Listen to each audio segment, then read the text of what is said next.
ठंडी पहाड़ियों पर बसा एक निर्जन द्वीप झिलिन ठंड से कांपते हुए एक सुरक्षित जगह की तलाश में आगे बढ़ रहा था। कई मील चलने के बाद वह अचानक फिसलकर एक बर्फीली नदी में गिर जाता है। ठंडे पानी में बहते हुए भी वह हार नहीं मानता। कुछ देर बाद किसी तरह बाहर निकलने में सफल होता है और लड़खड़ाते हुए अपनी यात्रा जारी रखता है। थकान से बेहाल वह एक बड़े पत्थर के सहारे बैठ जाता है, एक फूल तोड़कर खाने लगता है और सोचने लगता है कि यह सब आखिर शुरू कैसे हुआ। झिलिन एक हत्या के अपराध में आजीवन कारावास की सजा काट रहा था। एक दिन उसे जेल के गवर्नर के ऑफिस बुलाया गया। वहां गवर्नर ने एक अजीब सवाल पूछा, तुम किस चीज का सपना देखते हो? झिलिन ने कुछ नहीं कहा, लेकिन वहां और भी कैदी थे जिनसे यही सवाल पूछा गया, पर झिलिन का जवाब कोई नहीं जान सका। मोरयाक ने कहा कि वह समुद्र देखना चाहता है। याकुट ने चीन के खिलाफ युद्ध देखने की इच्छा जताई। ओबेजान ने जेल में ही गवर्नर बनने की बात कही। टोलिया ने अंतरिक्ष स्टेशन की प्रगति देखने की ख्वाहिश जताई और सिपा ने फिर से महिलाओं को देखने की ख्वाहिश रखी। थोड़ी देर बाद गवर्नर ने उन्हें बताया कि उन्हें एक दंड कॉलोनी में भेजा जा रहा है। जल्द ही सभी कैदियों को एक जहाज में चढ़ा दिया गया। जहाज में कैदियों को समूहों में बांटा गया और सेल में बंद कर दिया गया। ओबेजान ने वहां भी अपनी दबंगई दिखाई और एक आदमी को मारकर उसका बिस्तर हथिया लिया। जैसे ही जहाज ने समुद्र की लहरों से लड़ते हुए अपनी यात्रा शुरू की, कैदियों में घबराहट फैलने लगी। झिलिन को एक पुरानी बात याद आई। जेल में सिपा ने उससे कहा था कि स्वर्ग और नरक में अब जगह नहीं है। अब उनके जैसे लोगों के लिए एक तीसरा स्थान बनाया जा रहा है, एक बीच का स्थान, एक प्योरगेटरी। उस वक्त तो झिलिन ने इसे सिपा की बकवास समझा था, लेकिन अब वह इन शब्दों का गहरा अर्थ समझ रहा था। जहाज में कैदी खाने की कोशिश कर रहे थे, लेकिन तभी एक गैंग ने भागने की कोशिश की। ओबेजान ने धोखा देते हुए एक आदमी को मार दिया और इसके बाद जहाज पर दंगा भड़क गया। चारों तरफ चीख पुकार मच गई। सभी एक दूसरे पर टूट पड़े, लेकिन स्टारी, एक बुजुर्ग कैदी, एक कोने में खड़ा होकर सिर्फ प्रार्थना कर रहा था। जल्द ही गार्ड्स ने आकर चेतावनी के लिए गोली चलाई और नींद वाली गैस फेंकी, जिससे सभी कैदी बेहोश हो गए। जब होश आया तो उन्होंने खुद को एक निर्जन द्वीप पर पाया। अब वे टेरा नोवा परियोजना के हिस्से थे, जिसके प्रमुख थे मिस्टर ओलाफसन और मार्टा।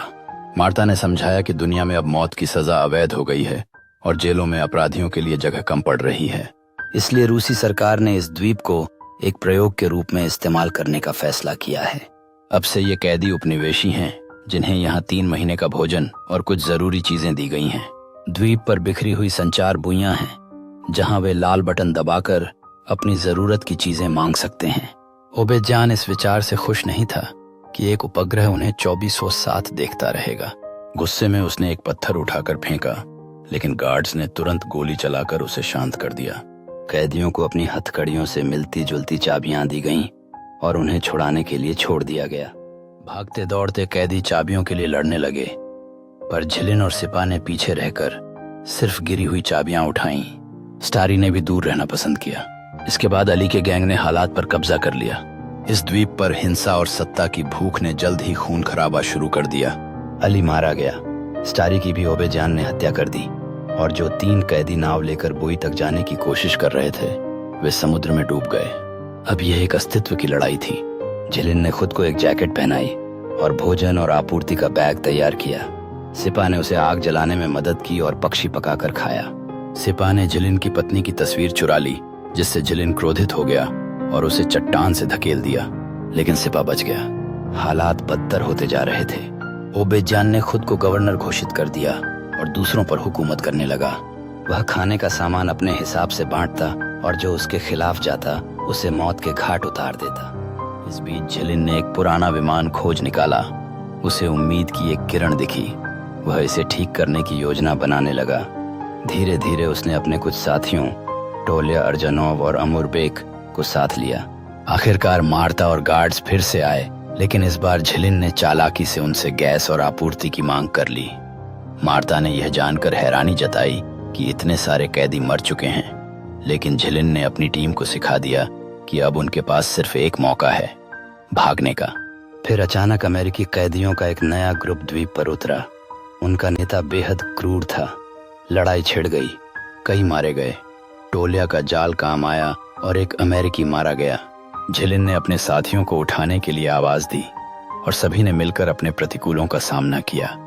यह एक निर्णायक क्षण था जहां हालात और बिगड़ते गए। मार्ता ने महसूस किया कि चीजें नियंत्रण से बाहर हो रही हैं। उसने नग्न द्वीप कोड लागू किया, जिससे गार्ड्स ने बाकी कैदियों को मारना शुरू कर दिया। अंत में झिलिन, टोलिया और अर्जनोव ने विमान को ठीक किया और उड़ान भरने की तैयारी की। लेकिन सिपा, जो अब मरने से नहीं डरता था, ने पहाड़ियों की ओर दौड़कर समुद्र में छलांग लगा दी। जैसे ही विमान ने उड़ान भरी, गार्ड्स ने गोलियां चलाईं। अर्जनोव और टोलिया मारे गए, लेकिन झिलिन ने गोली नहीं खाई और उसने अपनी आजादी की ओर उड़ान भरी। द्वीप पर खून, सत्ता और जीवित रहने की भूख की यह भयावह कहानी वहीं खत्म हुई, लेकिन झिलिन का सफर अभी जारी था।